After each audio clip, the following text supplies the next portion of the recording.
Now we are going to start our video fiber optic diagnostic bronchoscopy to take a bronchoalveolar lavage for this patient who is a systemic lupus erythematous patient with a cavity lesion in the lung.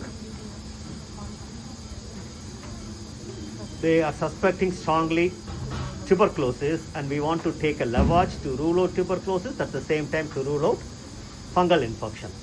Now the scope is being passed through the right nostril slowly into the nasopharynx, and you can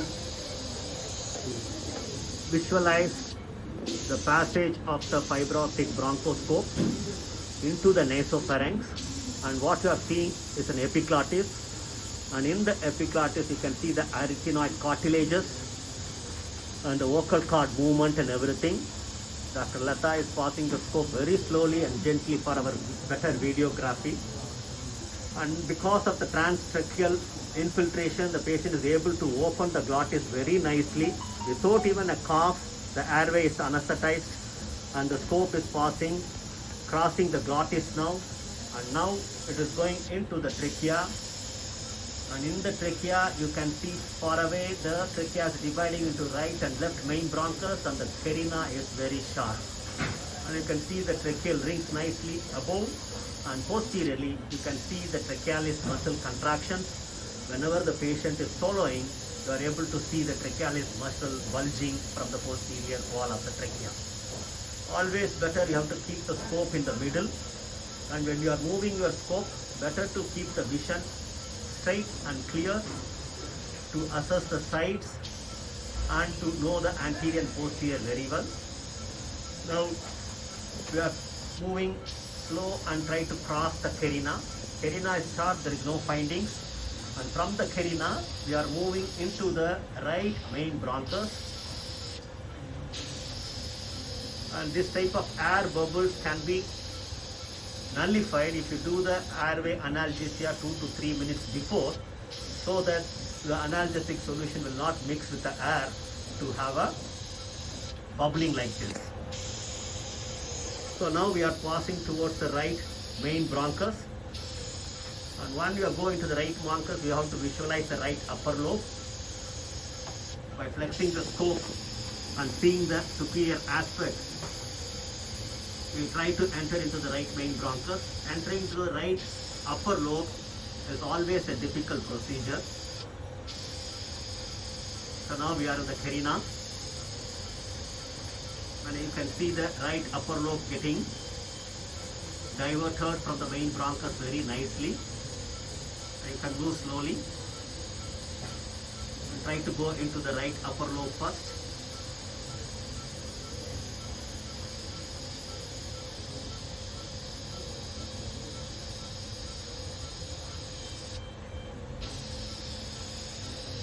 Going to the right upper lobe will be little difficult, but by practice you can very easily enter. For that you have to twist the scope up,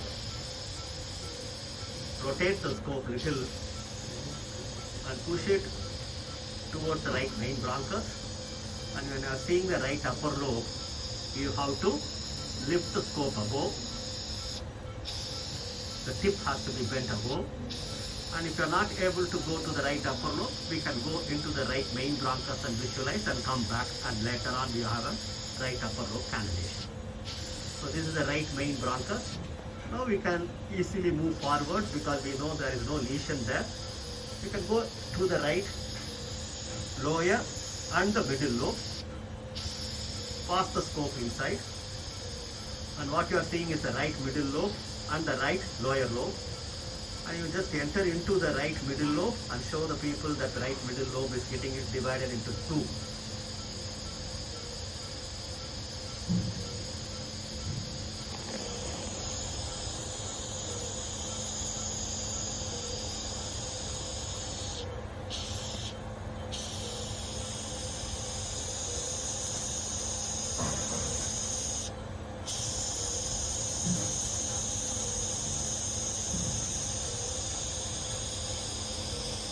When you are visualizing the bronchus, it is better to go as far as possible distally to visualize the segmental bronchi.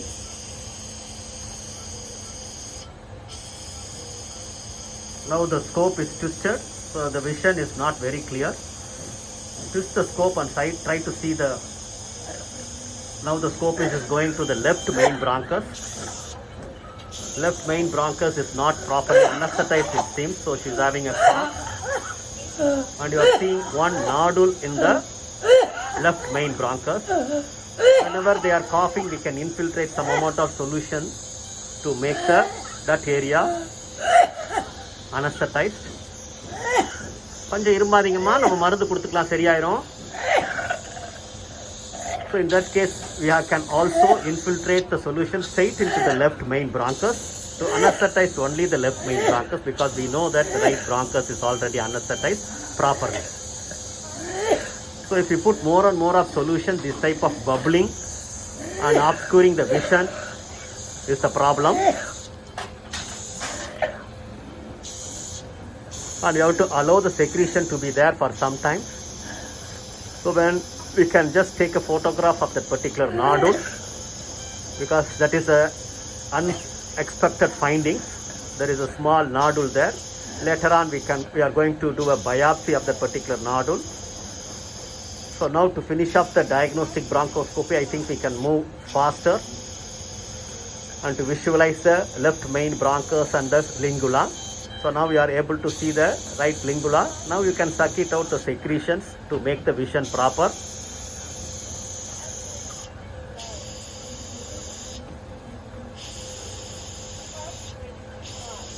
We are pushing the bronchoscopy little further down to visualize the left main bronchus and the lingula.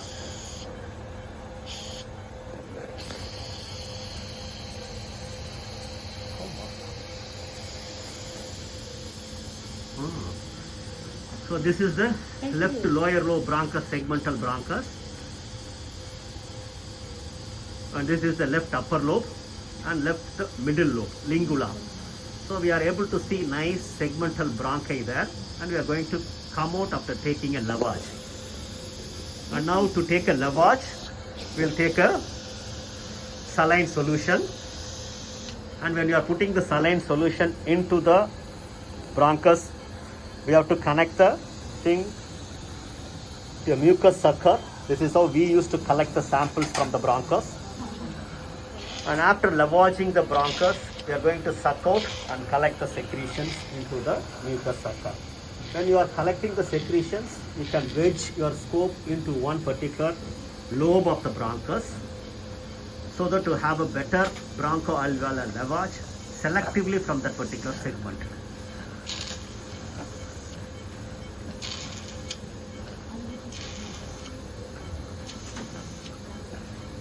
So this is the video we are getting, and there we are recording the scope, findings and everything.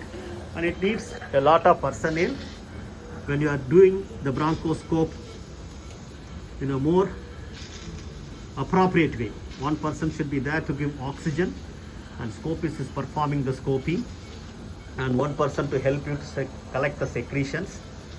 So everything should be get coordinated, and it's a teamwork, and we have done a diagnostic bronchoscopy very well, and now we are going to proceed for the therapeutic bronchoscopy. Take a biopsy of the nodule.